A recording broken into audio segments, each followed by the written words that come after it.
শিশু থেকে শুরু করে বয়োজ্যেষ্ঠ যারা আছেন সবাই, এবং সত্যিকার অর্থে এই সিনেমাটা ওরকমভাবেই তৈরি করা হয়েছে যেটা আমার মনে হয় পরিবার নিয়ে সবাই এই সিনেমাটা যখন দেখতে আসবে তারা they will enjoy to the fullest, I am sure. আর দম নিয়ে আসলে অনেক বেশি কথা বলবার আগে যেমন রনি ভাই বলেছে দম নিয়ে সবাই জানে, যেমন আজকে আমি মহেন্দ্র সোনি মনিতাকে মিস করছি এই প্রেস কনফারেন্সে। আর যদি আমাকে এই ছবিতে বলা হয় যে আপনি একটা মানুষের নাম নেন, সেই মানুষটার নাম নিতে হবে আমার রেদওয়ান রনি। এটার একটা কারণ হচ্ছে আমার এখনো মনে আছে যে আর আজকের দিনটার জন্যই আমি আসলে ওয়েট করছিলাম যে দমের প্রেস কনফারেন্সে বসে আমি কবে বলতে পারবো যে আর 3 দিন বা 4 দিন পর থেকে দম দেখতে পাবো সিনেমা হলে আমরা।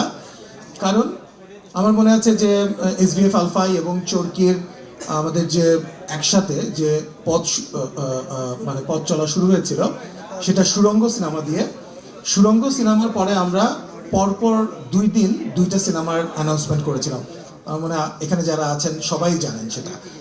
সো প্রথম দিন আমরা দম সিনেমার অ্যানাউন্সমেন্ট করলাম এবং দ্বিতীয় দিন তুফান।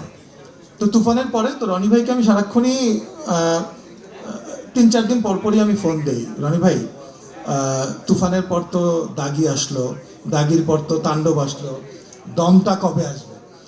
তো দেখলাম যে আসলে খুব প্রেশারও দিতে পারছি না, কারণ এইটা এমন একটা গল্প, এমন একটা কনটেক্সট এবং based on a true story. এইটা নিয়ে স্ক্রিপ্ট আমার মনে হয় 5th বা 6th ড্রাফটে গিয়ে রেদওয়ান রনি স্যাটিসফাইড হয়েছে। তারপর আসলে আমরা প্রি প্রোডাকশন, প্রোডাকশন এবং সেটা পোস্ট প্রোডাকশন নিয়ে এখন রিলিজের পথে আমরা আছি।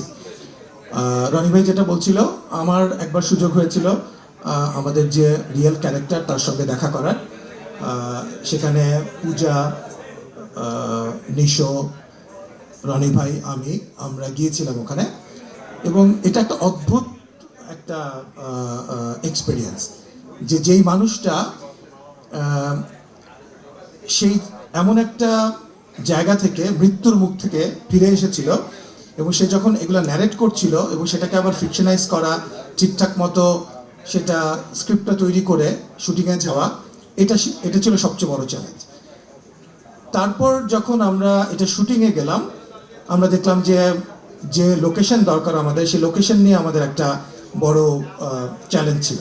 আপনারা জানেন যে আমরা কাজাকিস্তানে শ্যুট করেছি, বাংলাদেশে শ্যুট করেছি, এবং সেখানেও একটা ছিল যে আমরা কাজাকিস্তানে যে -8-10 ডিগ্রিতে আমরা শ্যুট করব, সেখানে এটার একটা অ্যাডাপ্টেবিলিটির বিষয় আছে। কিন্তু আপনি দেখবেন অনেক ভালো ডিওপিও কিন্তু সে যদি এরকম আমার মনে আছে আমাদের যে ডিওপি মিকাইল, ও যখন কাজ করে চলে যায় তখন আমি তো প্রায়ই কথা হয়, কয়েকদিন আগেও কথা হচ্ছিল, বললাম যে তুমি প্রেস মিটে আসতে পারবা কিনা, আমরা সবাই খুশি হব।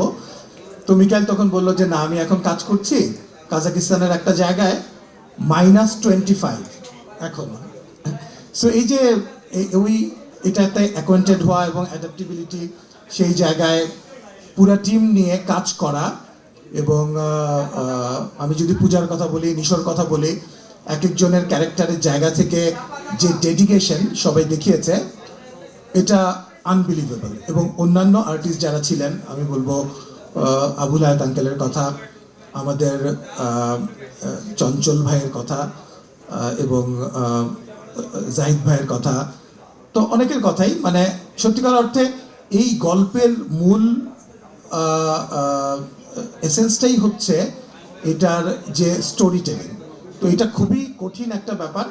আমি এটুকু বলতে পারবো যে সিনেমাটা কেমন হয়েছে আপনারা বলবেন, ট্রেলার রিলিজ হয়েছে একটু আগে, সেটা দেখে কিছুটা হয়তো আজ করতে পারছেন, বাট স্টোরি টেলিংটা তো রনি ভাইয়ের উপর ডিপেন্ড করেছে, এবং 2.5 বছর ধরে যেভাবে করে এক একটা মানে সুতা গেঁথেছেন উনি, তো it's a team work of course, কিন্তু is the captain of the ship of course. তো সব মিলিয়ে আমার কাছে মনে হয় যে দর্শকের জন্য অ্যাবসলিউটলি নতুন একটা এক্সপিরিয়েন্স হবে এটা। আমরা এখন পর্যন্ত যতগুলো সিনেমা করেছি, আমি এর আগেও বলেছি, এটা in terms of budget, in terms of our, আমি অ্যাজ এ প্রডিউসার আমার জন্য এটা একটা নতুন এক্সপিরিয়েন্স, যে প্রসেসে এবং যে মেথডে I had to go through, এটা আমার জন্য একটা বড় এক্সপিরিয়েন্স।